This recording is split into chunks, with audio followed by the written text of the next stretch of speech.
Brian Barnett is just a regular guy. He's not a doctor. He has no legal license in any field of mental or emotional health.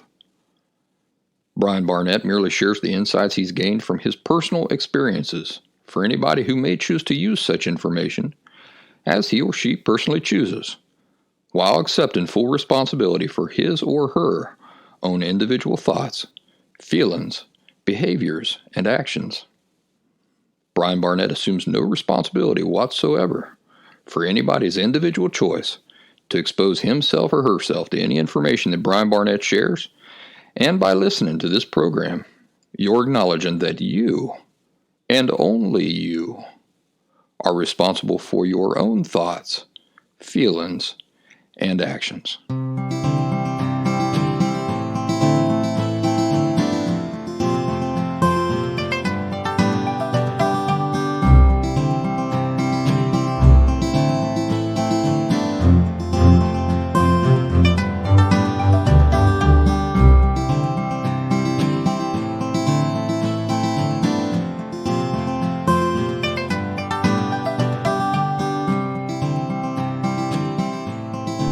Happy Thursday, everybody. Welcome back to the Last Symptom Podcast. I'm Brian Barnett, the creator of The Last Symptom and your host. I created The Last Symptom after 7 years of ridding myself of borderline personality disorder and realizing through that experience all of the misinformation, outright lies, and misdirection out there that exists and that others would face, which would prevent them from ever ridding themselves of their own emotional disorders, such as borderline personality disorder, authentically. I just mentioned misinformation, outright lies, and misdirection. What's an example of that? Well, as just one example, consider that when I just mentioned emotional disorders, I had to specify for you that borderline personality disorder is this. It is an emotional disorder. Now, why do you reckon I have to do that? Because nobody knows borderline personality disorder is an emotional disorder. Thanks to all of the authoritative voices out there lying to you, you don't even know the basic nature of what borderline personality disorder is. No, you've been told it's a personality disorder, haven't you? I see it all the time on the internet. People asking about personality disorders. They don't even know what that is because it's not a thing. But because of the misinformation, the outright lies, the misdirection, people believe it's a personality disorder or a mental health issue, right? It's not a personality disorder because the fundamental underlying problem has nothing to do with personality. Personality is not the thing causing anything. That's a symptom of the fundamental underlying problem, issues with personality, but it's not the cause of anything. It's not the underlying issue.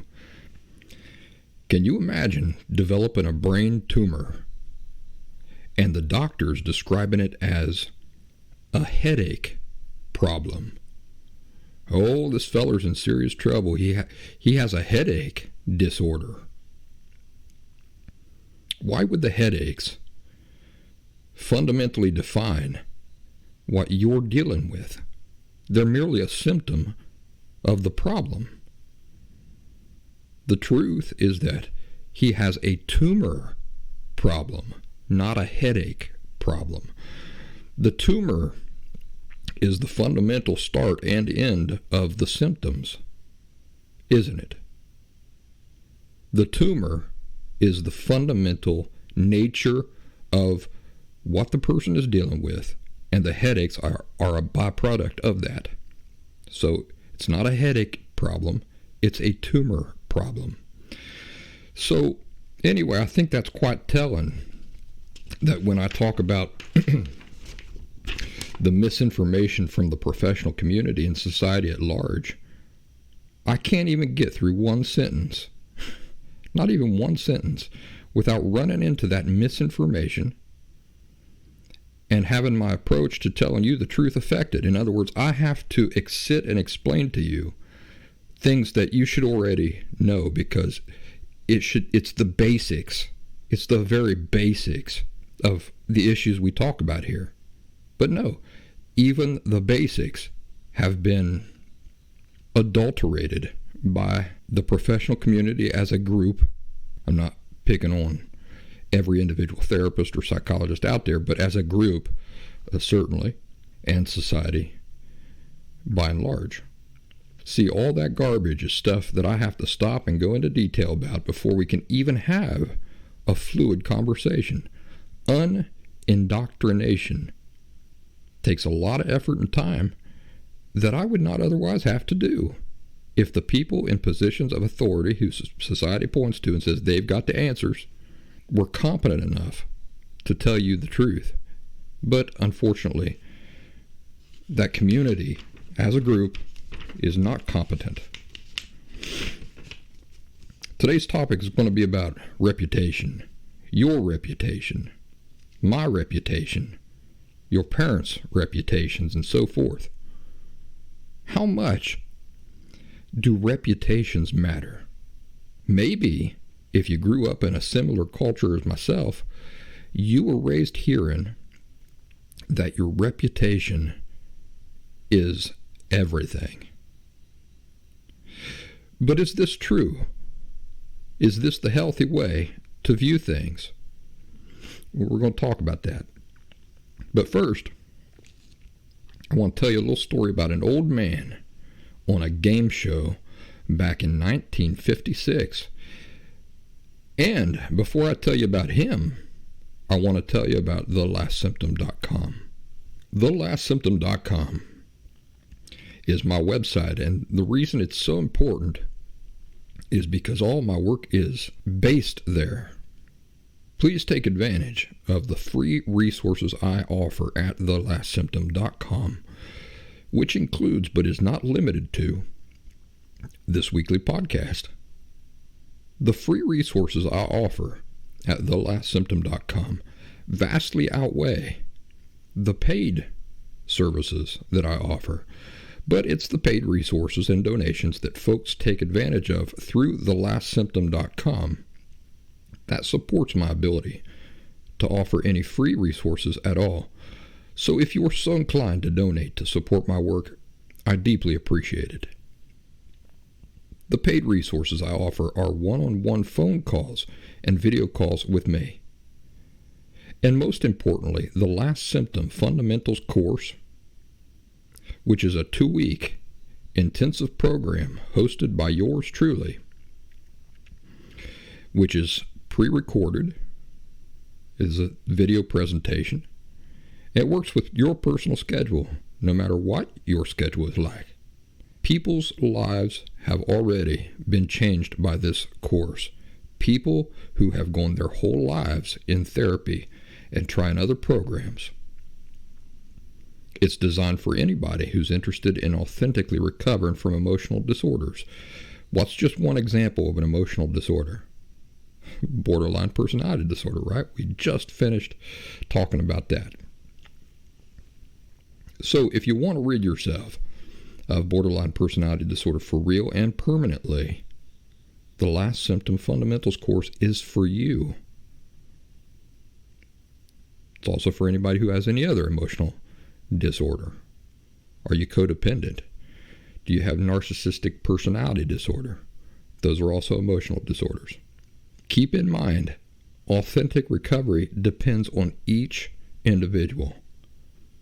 So the program will not do anything for you that you are not willing to do for yourself. Its success depends entirely on your motivations being sincere and on you being truly ready and receptive. If your motives are sincere and you are ready in your life, This program will help you rid yourself of borderline personality disorder, narcissistic personality disorder, and any other emotional disorder for real. If you are like the person who wants to have six-pack abs, but only because your girlfriend will break up with you if you don't, the Last Symptom Fundamentals course is not for you.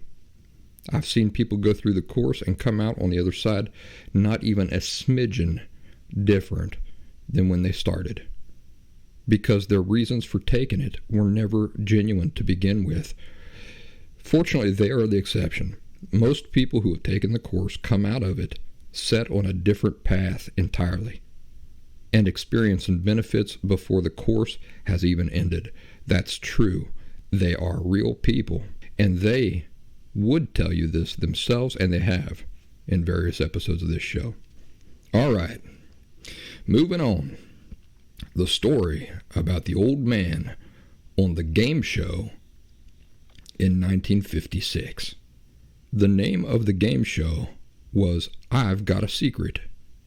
And on this show, guests would come on and contestants would ask the person questions to try to determine what secret or special experience this person had had. On February 8, 1956, Mr. Samuel J. Seymour was the guest. He was 96 years old. He was born on March 28th, 1860. Can you imagine that? When Mr. Seymour was called out and hobbled out onto the stage, the live audience and the television audience at home noticed pretty quickly that his right eye was beat up and bandaged and swollen all over creation. He looked like he had just been in a bar fight and lost. The host explained that Mr. Seymour had fallen while at his hotel the night before and had really suffered some serious bumps and bruises. The organizers of the show had insisted that they cancel his appearance, but Mr. Seymour insisted that the show go on, and the next day they recorded the game show with him. They just don't make them like that anymore, do they, folks? Men nowadays are in a sorry state. Not all of them, but I think real men are becoming the exception rather than the rule. For example, there's no excuse ever for a straight man to say the word yummy or to spend more time in the mirror than his girlfriend or to complain about his extra skinny latte not having enough Splendas. Aha, see there, I tricked you. Real men don't drink lattes. Back to hardcore roughneck 96-year-old Mr. Seymour. He shows up on this game show on national television, hobbling about with a cane, with an eye swollen completely shut and bandaged. And the contestants start to question him, and it's not too long before a feeling of great respect fills the room, because people begin to realize that they've got somebody really remarkable here. Given the time Mr. Seymour was born and his age during this show, 96, have you guessed yet why he was such a special guest? Well, the game show first learned about Mr. Seymour through an article written about him in the American Weekly, and it was titled, I Saw Lincoln Shot.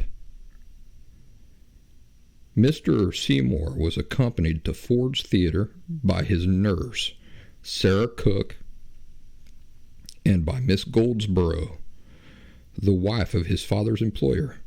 He was only 5 years old at the time. 5 years old. Think about yourself at 5 years old. Your perceptions of the world, your fears, your insecurities,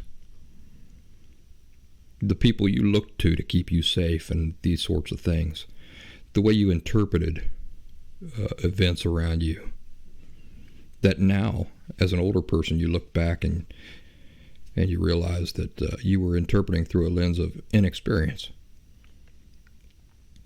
Here are some excerpts from the American Weekly article. Miss Goldsboro pointed directly across the theater to a colorfully draped box. "See those flags, Sammy?" she asked. "That's where President Lincoln will sit." When he finally did come in, she lifted me up high so I could see. He was a tall, stern-looking man. I guess I just thought he looked stern because of his whiskers, because he was smiling and waving to the crowd. When everyone sat down again and the actors started moving and talking, I began to get over the scared feeling I had had ever since we arrived in Washington. But that was something I never should have done. All of a sudden, a shot rang out. A shot that always will be remembered. And someone in the president's box screamed. I saw Lincoln slumped forward in his seat. People started milling around, and I thought there'd been another accident, when one man seemed to tumble over the balcony rail and land on the stage. "Hurry, hurry, let's go help the poor man who fell down," I begged. But by that time, John Wilkes Booth, the assassin, had picked himself up and was running for dear life. He wasn't caught until 12 days later, when he was tracked to a barn where he was hiding. Only a few people noticed the running man, but pandemonium broke loose in the theater with everyone shouting, "Lincoln shot! The president is dead!" Miss Goldsboro swept me into her arms and held me close, and somehow we got outside the theater. That night, I was shot 50 times, at least, in my dreams. And I sometimes still relive the horror of Lincoln's assassination, dozing in my rocker, as an old codger like me is bound to do.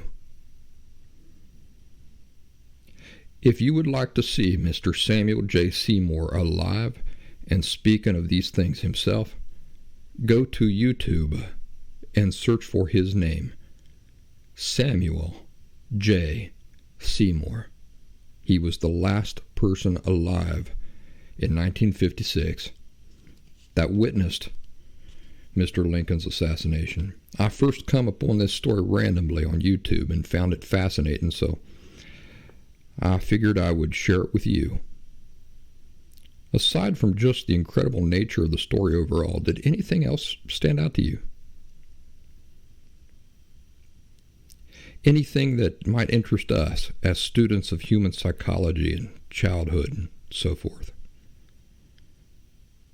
How about the fact that this experience when he was 5 years old continued to haunt him even as a nearly 100-year-old man? What sorts of insights can you draw from this, from his experiences in that window of time in childhood, and himself as a much older man? What sorts of insights can you draw from that? Well, I will leave you to draw them for yourselves. Today's topic, reputation. In Southern and Appalachian culture, it is common for the older men to tell us, "Your reputation is everything," or "Without your reputation, you're nothing." I remember my dad expressing such pride in his work. He took it very seriously. He was a telephone man. Telephone men don't really exist anymore. The World Wide Web has turned them all into cable internet men. My dad would travel to Athens, Ohio every year, which is a college town in Ohio, just in time for all of the new students moving into dorms. They all needed landline phones hooked up, you see.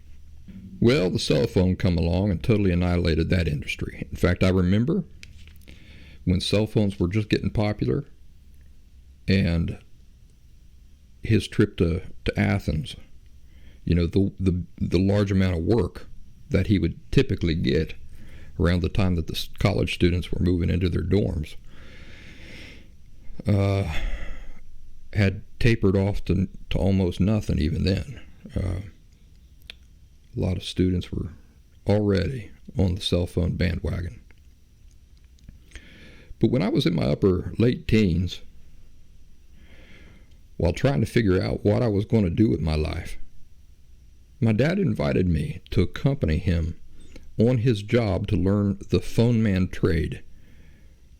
And I took him up on it for, I think it was about 2 months. It was a summer.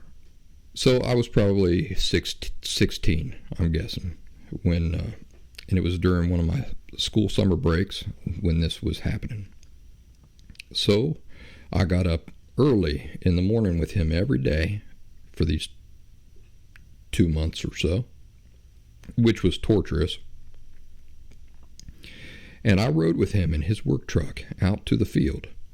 And he tried teaching me everything about working on telephone lines, splicing, and so forth. Here's the first thing that stood out to me about my dad's job. We'd get up at 5 o'clock in the morning, thereabouts, and then drive to a cigarette smoke-filled donut diner, where we would then sit, have breakfast, drink coffee, and then just talk with his team of telephone men until about 8 a.m., sometimes later. I'm not kidding you. We would torturously get ourselves up before sunrise just to drive to a donut diner and sit and talk for 3 or 4 hours.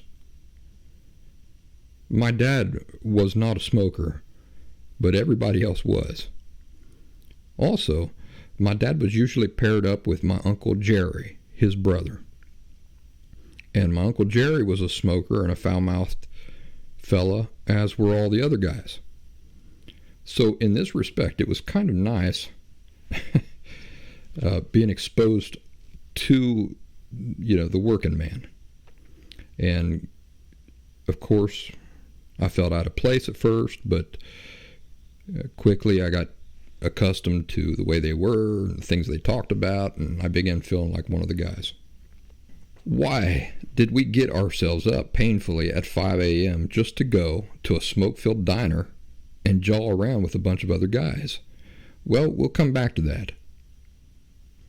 After about 8 or 9 a.m., we'd go out to the work truck or the work van, and we'd drive out to the field and begin work. Usually these jobs were in remote places and always in unbearable weather. The sun was always shining at 4 trillion degrees Fahrenheit, or it was 5 degrees below freezing, or it was raining, or whatever you can imagine. It was always rough. There are 2 ways to climb a telephone pole.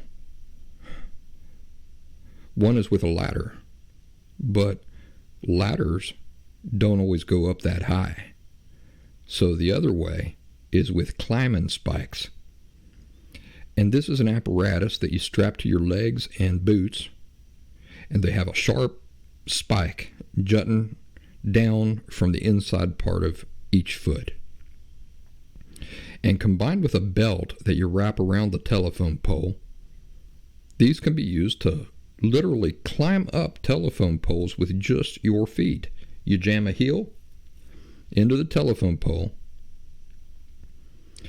you lift yourself up, then you slide the belt up the pole, then you jam your other foot into the side of the telephone pole with that spike. Then you repeat it. You lift your other foot, jam it into the pole, lift yourself up, slide the belt up, jam your other foot in, and so forth until you're way too far up in the air. I'll tell you, a person has to have a lot of confidence in those spikes and physics in order to climb a very tall telephone pole. I used them.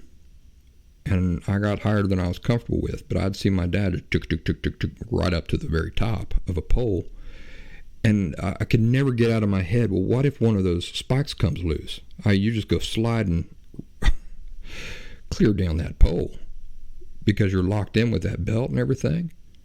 Can you imagine ending up with a face and belly full of splinters off of that telephone pole?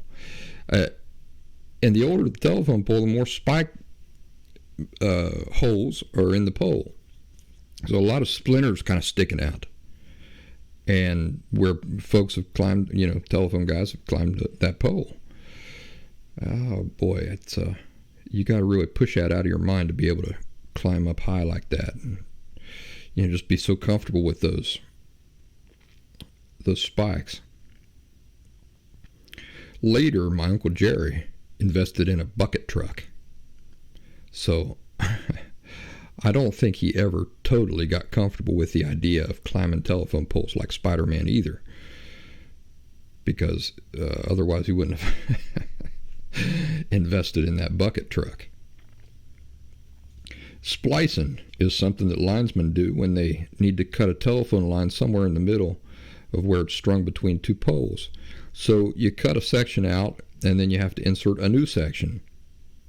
But inside a telephone line are sometimes thousands of individual wires inside that line. So what telephone men have to do is they have to match all those hundreds or even thousands of different connections within that line and tie them together. To do this in all sorts of weather, my dad had this great big canvas tent that he would literally pitch over himself while hanging from a telephone line very high up in the air. Not the summer that I went with him to learn a trade, but on another occasion in the middle of the winter, I saw him do this. And he pitched that great big canvas tent. It would just hang right up off the telephone line. If you were driving by, you'd say, I wonder who hung that thing up there. Not knowing that there's a man in there working with a heater.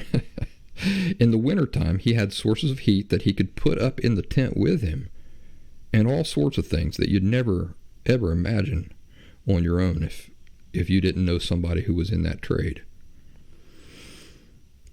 I was fascinated by the life of telephone men. It was rough and hard, somewhat creative and interesting, and somewhat free. I loved the idea of getting an assignment and just going out and taking care of that assignment by myself, enjoying the outdoors, not having a supervisor hanging over my shoulder. Also, I remember we went to this one place, a small business office, and we were installing a line there. And the only person there that day was the secretary. I was a teenager, and she was a 10. She was dressed a little provocatively. She was being pretty flirty. And I thought to myself, boy, this job would surely have some perks for a man who was willing. Now, back to the topic of today's discussion, reputation. As my dad would be working and showing me the ropes of how to splice line or run new line or check signals or do repairs or work on boxes or anything in his work, he would constantly talk to me about reputation. He took extreme pride in doing his work as well as he could, and he would always go the extra mile. In other words, he was never just content with doing the work so that it was passable. No, he wanted it to be done neatly and cleanly. He wanted to be proud of, he wanted to look at the work he had just done and be proud of it. Be proud of anybody coming along, seeing that and knowing that he was the one who did it. He imagined the men who might come after him at some point and have to do a repair, and how they'd open up a box and see his work, and he wanted them to notice how much attention and care he had given to doing the work right and with great tidiness. And I have to say, I admire this about my dad. I like that he cared so much about his work, to do his work the best he could always, that he had put in that extra effort. It's something positive that influenced me then and continues to influence me today. I wish that my father, if he had viewed me like a person and had considered that one day I will grow up and I'm a real person. I'm not just his property. I'm not just a child. When I say that, I'm saying it from his unhealthy perspective, that a child is not a real person. I'm not just this property of his or this inanimate object, that I am a person. And one day, I'll be looking at his work as a parent, as an adult who understands these things much better. And then, how will his reputation hold up? My father's reasoning was that his reputation as a worker was on the line every time he did a job as a telephone man. And remember, your reputation's everything. Without a good reputation, you're nothing, right? Here's the problem. What sort of reputation did my dad have as a husband and a father? Well, I can answer that question for you. His reputation as a man, a husband, and a father was stellar. To this day, there are people who rave about what an awesome guy my dad is. When I was a kid, my friends would come to visit, and my dad treated them so well that my own friends used to sing his praises to me nonstop. They almost worshipped him as like a movie star or something. Oh, how great it must be to have your dad as your dad, they'd say. And frankly, these sorts of things used to make me so proud of my dad. After all, what boy does not want to think of his father as the greatest man alive? But what was the reality in my home? The reality is that my dad was a deeply unhappy man who was violent and abusive to his family. He would beat us. He would mentally and emotionally torture us. We always felt like we were walking on eggshells. We all feared him. He wasn't a reasonable person with us. He had no patience whatsoever. He was harsh and critical and controlling. Any time our individuality strayed from his own preferences, he took it as a personal affront and would lose his temper. He was overwhelmingly jealous and controlling over my mom, and would go to great lengths to keep her in a state of total dependence on him, because this is the only way he could experience any sense of fake security in the relationship whatsoever. So he would cut up her credit cards, rage against her anytime she wasn't home before her curfew. Think about that, an adult woman being controlled this way, and so on and so forth. That curfew would change too, by the way, depending on his mood. It was a nightmare upbringing. I had a friend spend the night once. His name is Josh, and Josh is still alive. I still see him sometimes. Now imagine you are Josh, and all of your life you've seen my dad as this extremely charming and fun husband and just the greatest father of all time, who everybody adores and loves.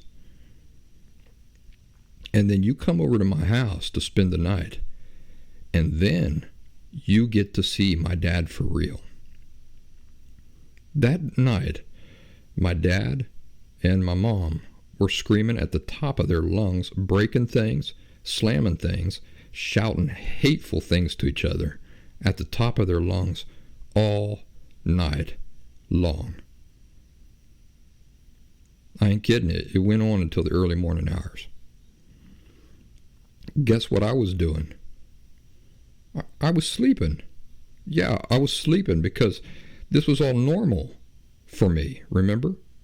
I thought this was totally normal. Nothing out of the ordinary here.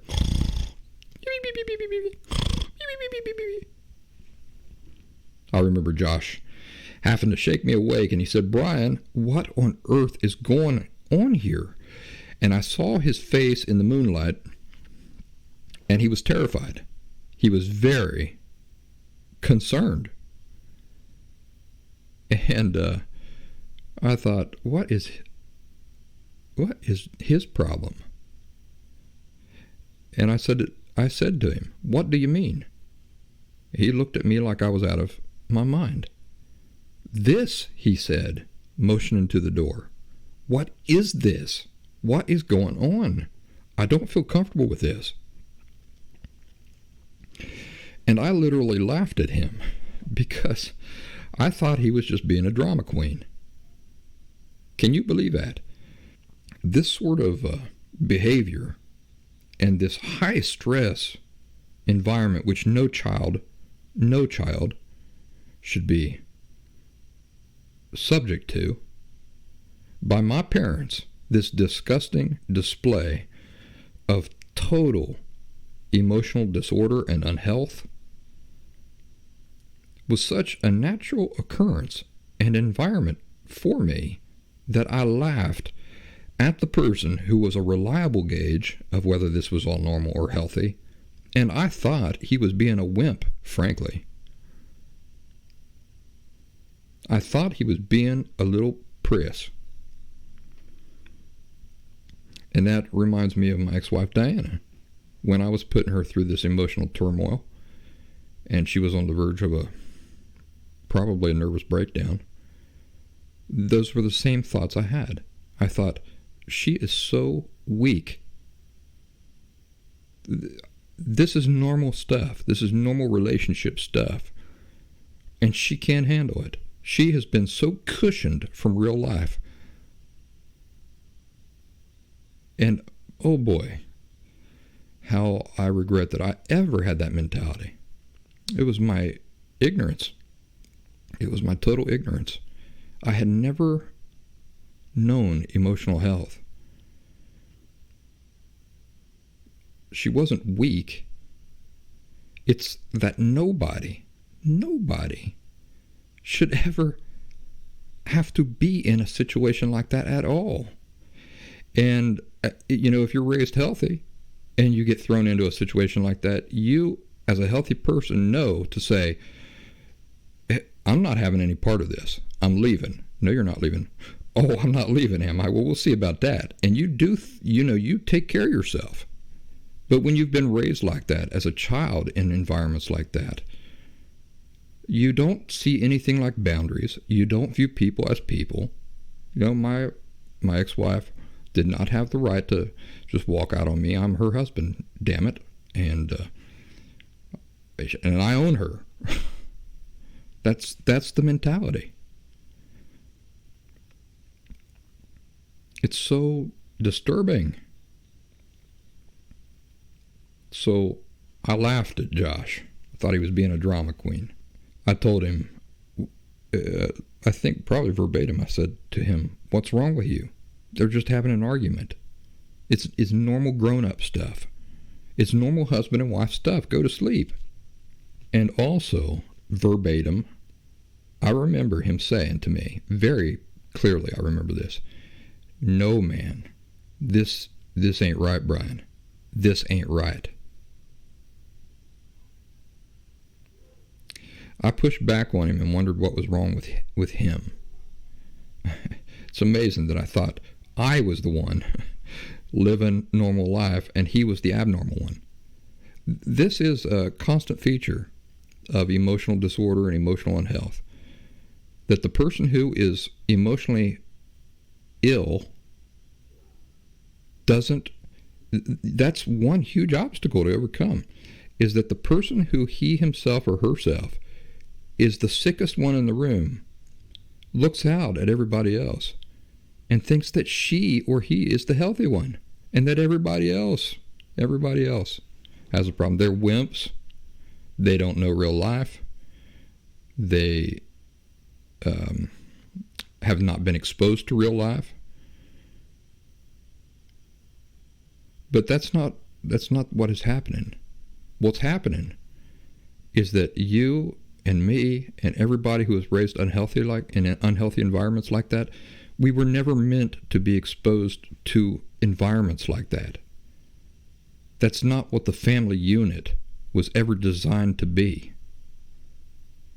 You see. We're scarred, we're broken, we're hurt, and we don't even know it. Those people out there who we look at and say, oh, look at those wimps, and they don't know what real life is and everything, those people are experiencing life as it's meant to be experienced. That's the difference. They're not weak. It's that we're never meant to experience those stresses and those emotional turmoil environments. To begin with, ever. People aren't meant to be in those environments. Several years ago, now the both of us in our 40s, I asked Josh if he remembered that night. Do you think he remembered it? Of course he did. It left such an impression. It was so shocking to him that he never forgot it. It was that unacceptable and unusual from his perspective. He'll never forget that night. But not only that, I asked Josh's father if he remembered Josh ever mentioning that night to him, and his father remembers it. Think about that. His father wasn't even there. But all these years later, 30 years later, his father, who was not even there, did not even experience it firsthand, also remembers his son coming home and saying that. And in fact, that was the last time that Josh ever spent a night at my house. He would not come back and spend the night. He'd come over, but he wouldn't spend the night. And when I talked to him just a few years ago, he said that was the reason.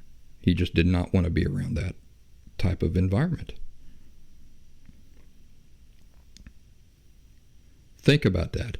This is how outrageous and unexpected this sort of behavior by my father was to this family. It was so jarring and unexpected that they remember it still 30 years later. It was one night out of thousands of nights of their lives, and yet it made a dramatic impression. For me, it was so normal and so ordinary that I could have slept right through it.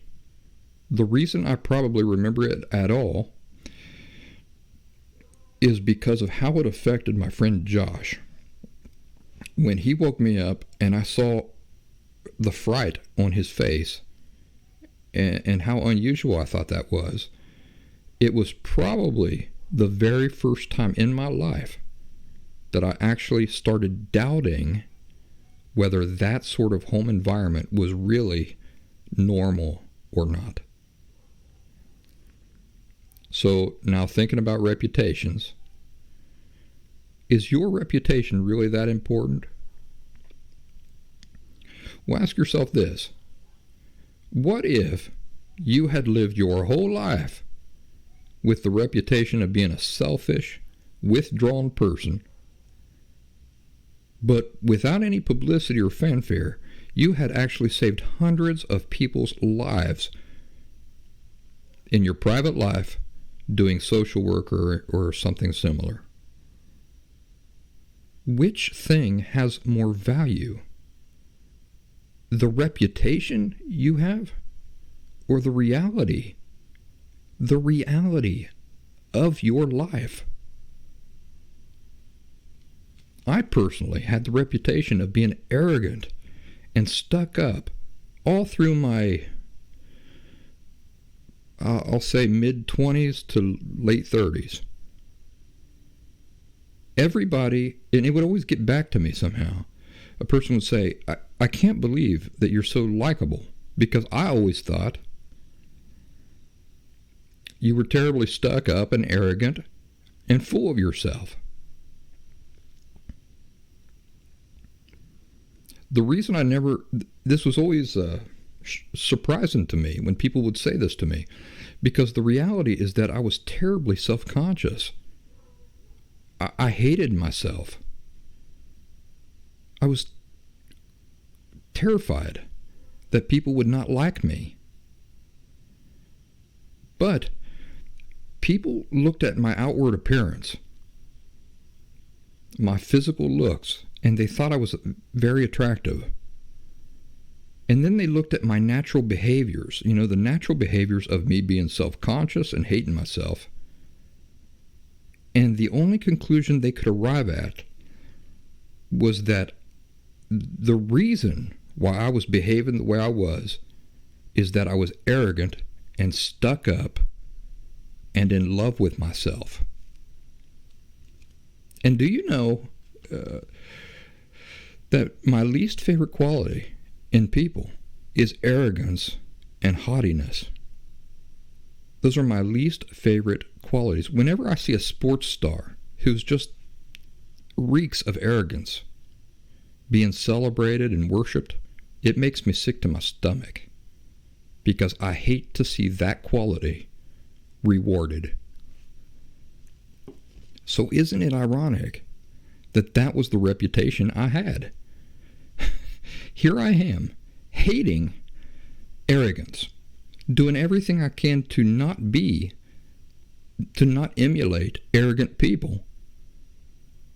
But because of my looks, because of my feelings of insecurity and self-loathing, and the natural behaviors from that, people created the reputation for me that I was an arrogant, stuck-up guy.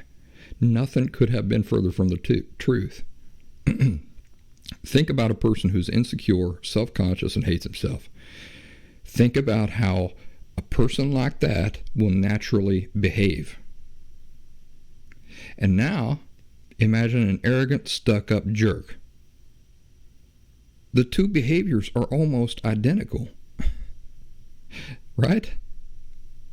If I'm stoic, and a person is being friendly with me and everything, and I'm dying of nerves, and I'm terrified that they're going to see all the things about me that I don't like, and they're not going to like me either. Imagine how I then communicate with that person. Very stoic, kind of not very talkative, not putting myself out there too much. And now think of an arrogant guy. Think about him in a conversation with somebody and how he'll behave. Same thing, right? Almost identical, the causes of the behaviors, different for each person. So here I had this reputation of being full of myself and haughty, while in reality I simply hated myself, and I was afraid of everyone else hating me too. In this circumstance, of what value was my reputation? It didn't reflect any truth. There was no truth to it at all. It was a conclusion people had reached who had not bothered to get to know me at all. How about my dad? Was his ferocious focus and concern about his reputation ever the appropriate focus or thing to be worried about? What good is a reputation of being a good father if you're really a horrible father? What good is that reputation?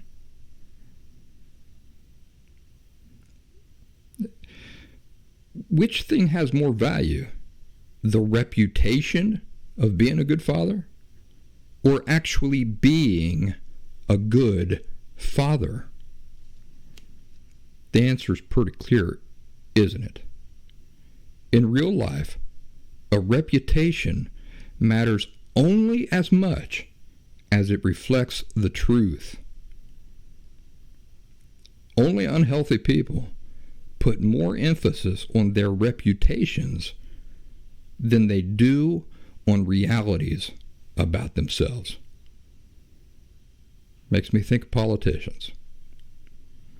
They're all playing a reputation game, aren't they? But in their personal lives, do you think that any of them match up to those reputations? I doubt it very much. I don't care what side of the aisle you are on. If you are looking at a politician, worshiping a politician, and thinking that you know that person, and you know what's motivating them and everything, you are a clown. Because politicians are the very definition of this. Reputation is the most important thing in their lives, not the reality, the reputation. That's how they get what they want. I would rather have the reputation of being a terrible father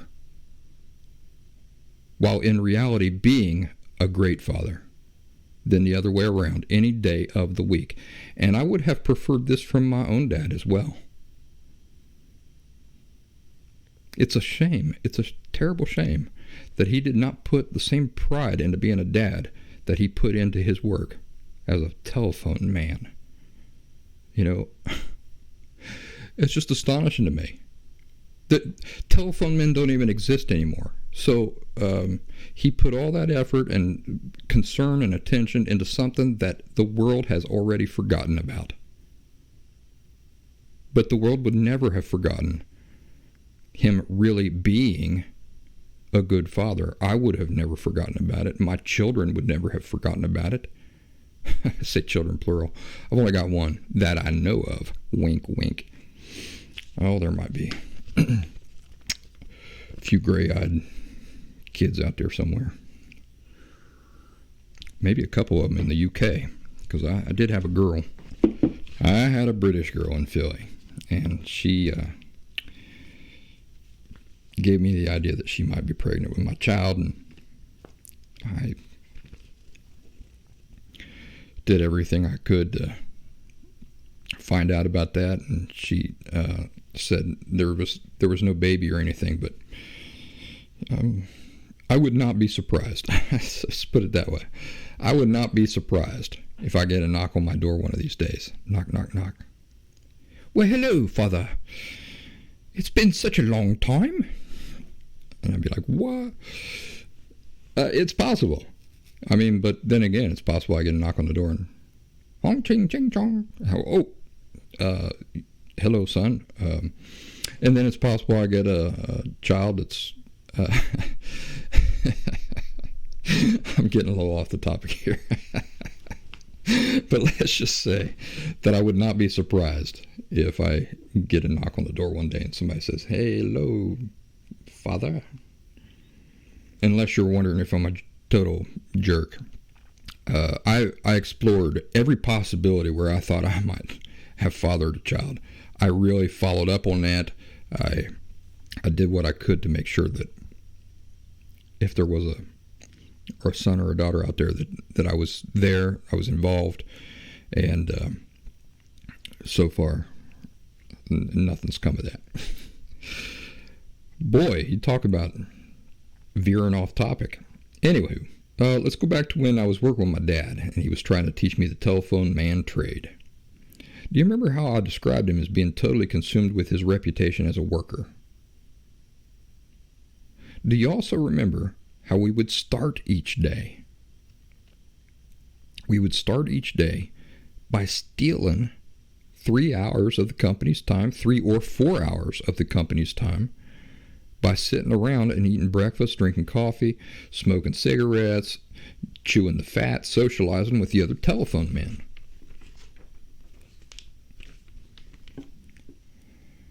Do you see this detail again, this attitude on the part of my father that reputation matters more than reality? If the reality of being a great worker was really my father's primary concern and motivation, what would he have done in this situation? Would he have felt comfortable robbing the company of 3 or 4 hours of pay every morning? Not if actually being a great worker was his true concern. If actually being a great worker was his true concern, he would have spent the legitimate half hour he had with the guys And then he would have said, well, what are my assignments for today? And then he would have gone off and begun his work day. It don't matter if any of the other guys followed his example. That's not the point.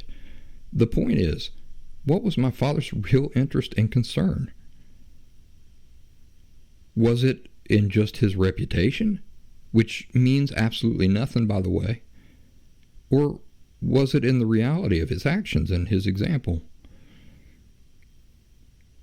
Yes, my father would take great care out in the field to do the work superbly.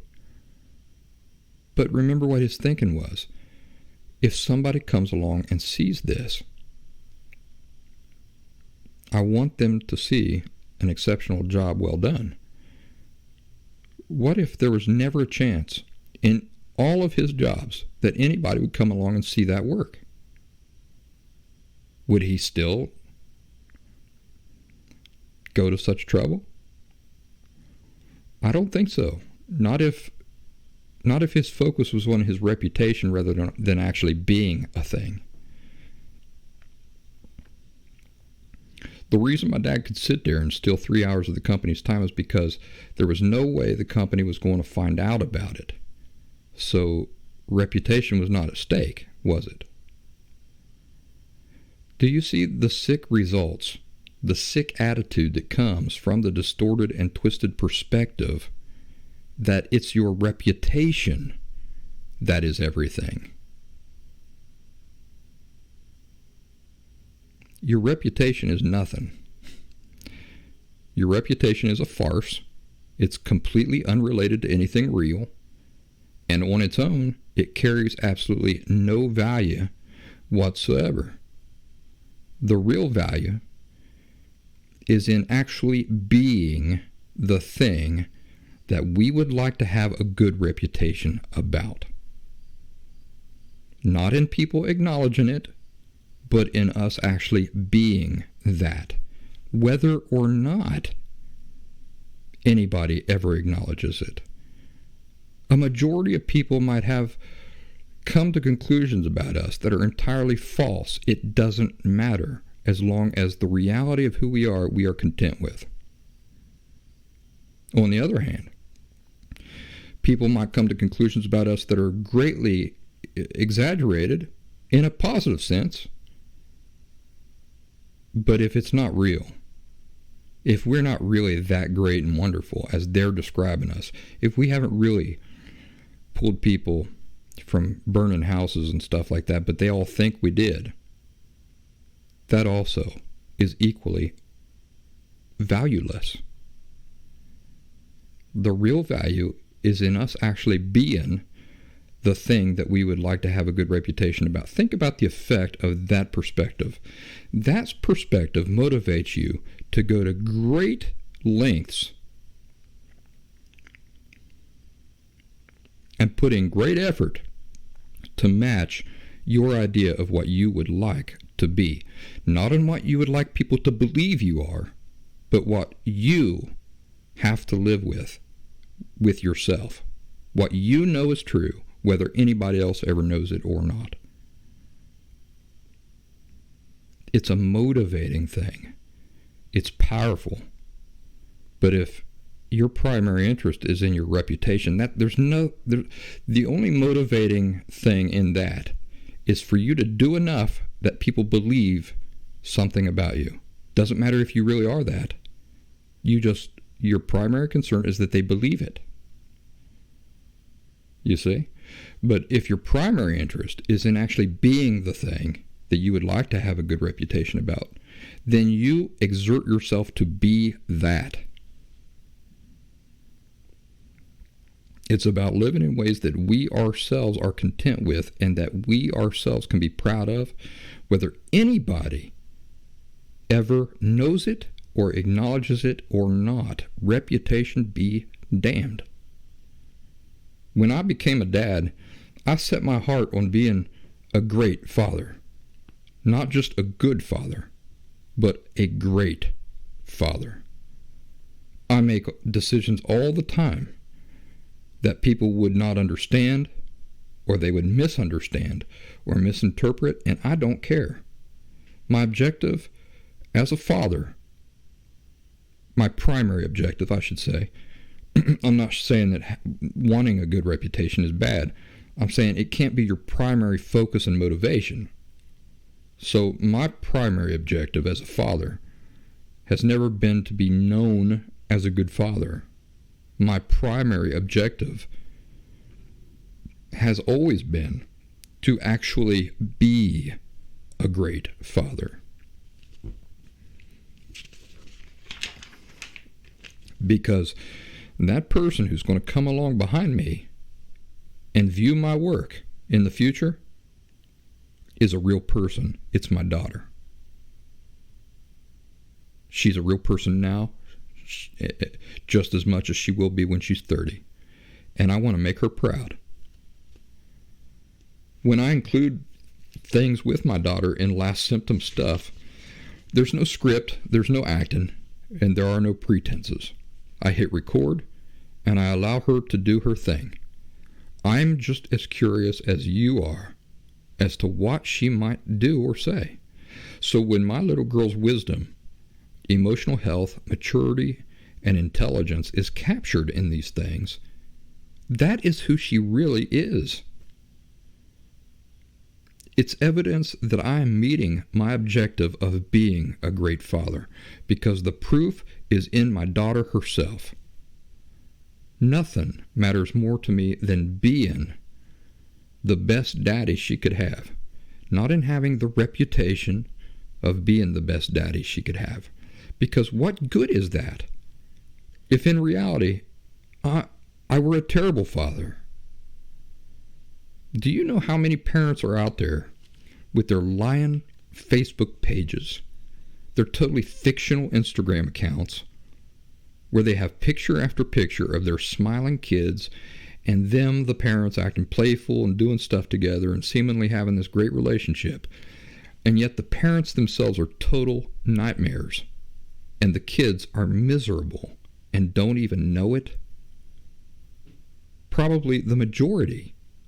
The majority.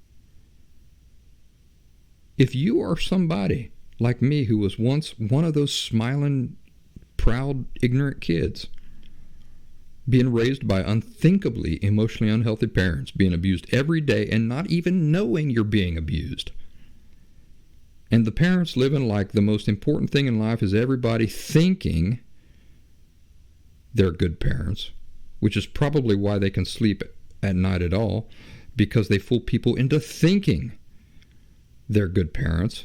And this is their primary importance, right? It's the thing of primary importance to them, rather than actually being good parents. And now imagine that you, like me, were in that situation. You managed to escape those distorted perceptions and see the reality of these things, the true nature of these things. Then you don't walk around being fooled by them when you see them. They stand out to me like a sore thumb. It should be embarrassing to people who are doing that, whose primary concern is putting on an illusion of family happiness. It should be embarrassing to them. And hopefully that embarrassment will lead them to stop making appearances their primary concern. And then what would they do? Well, they'd do what they need to do to get healthy.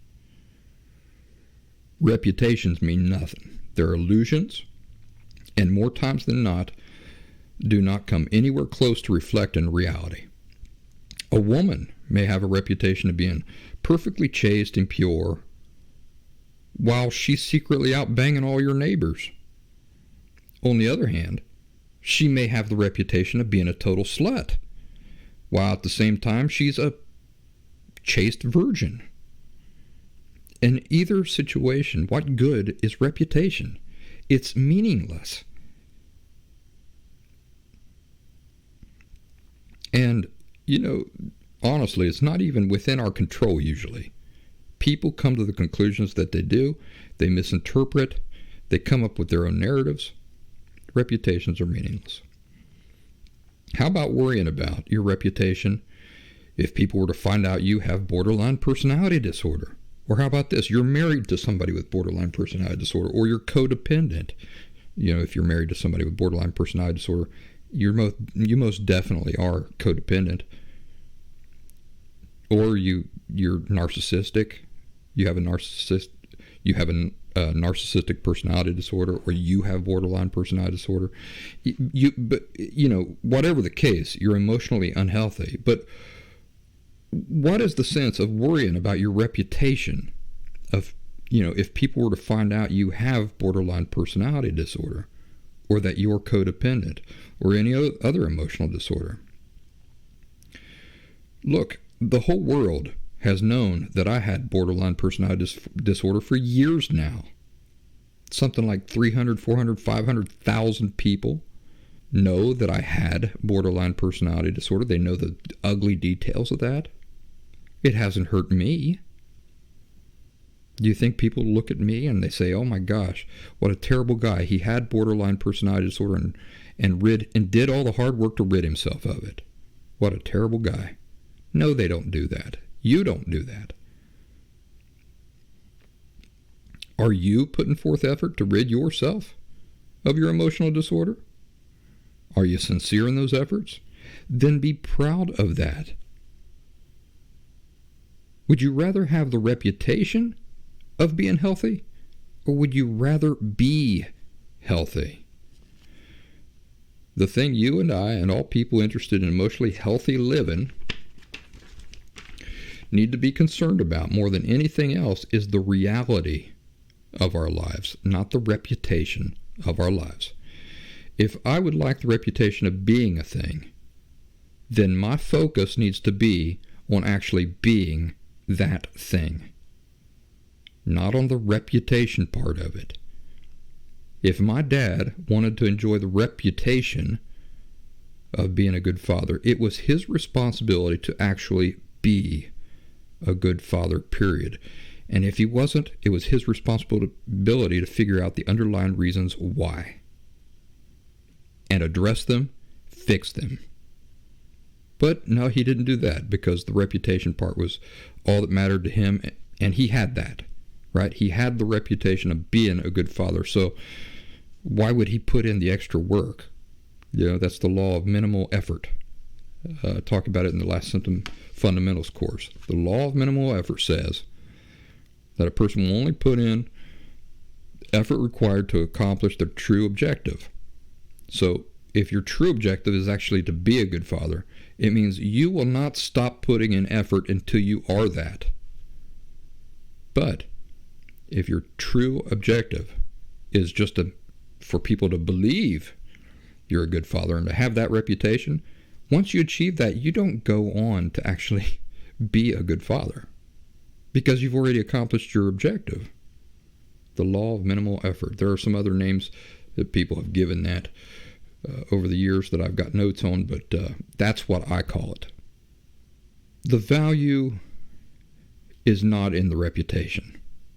The value is in the reality of the thing. Are you really that? Have you really done that? Are you really trying that? Are you really behaving this way? Are you really putting energy into this?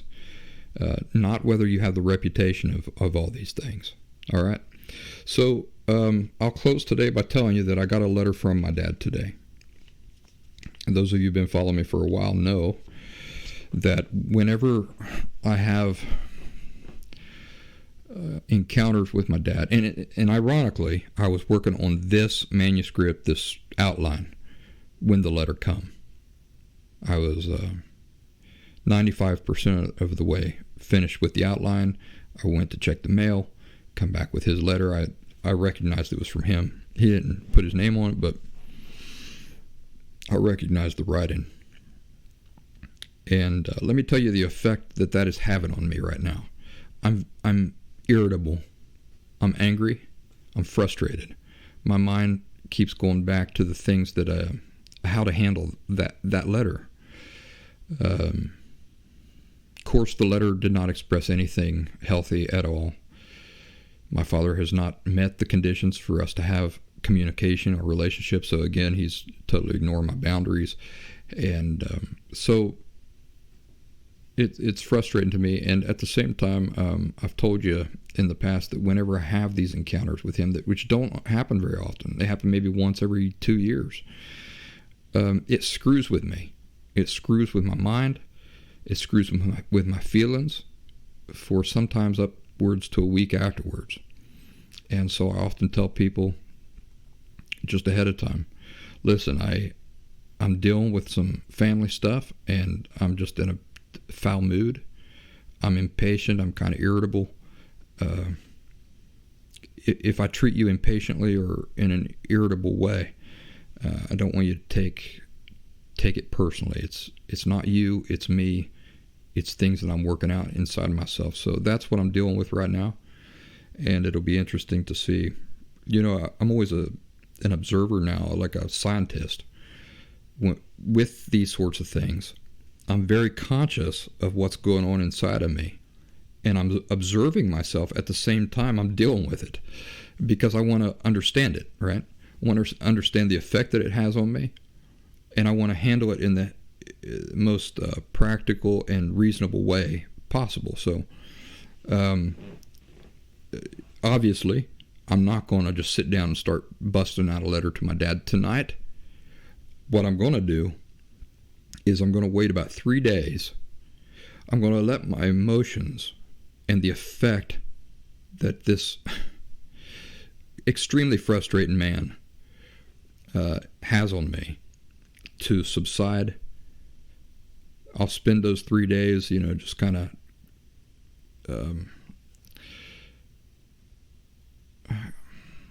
getting used to the fact that this surprise letter come, and the dumb, stupid things that he said in it, which he thinks are just make all the sense in the world. He thinks they make all the sense in the world. They don't, because he doesn't even know what he's talking about. He has no concept of anything healthy, of any of these healthy notions. So he has no concept of what he's talking about. But I understand that from his point of view, he's trying to be reconciliatory and those sorts of things, and he thinks he's saying all the right things. So I need to allow just maybe like 3 or even 4 days, maybe even a whole week, to just let this settle, so that I'm not writing a letter or making decisions based purely on my emotions. I don't want to give my emotions control over me, you see. So I can't make decisions or respond to anything like that while my emotions are in an excited state like that. I have to allow them to subside, come to terms with the letter, be reasonable, spend the next few days trying to be reasonable about the whole thing. And then once I'm calm, I'm perfectly calm, it's not affecting me like an electric shock anymore, and I'm perfectly calm, that's the time for me to decide, should I write a reply letter?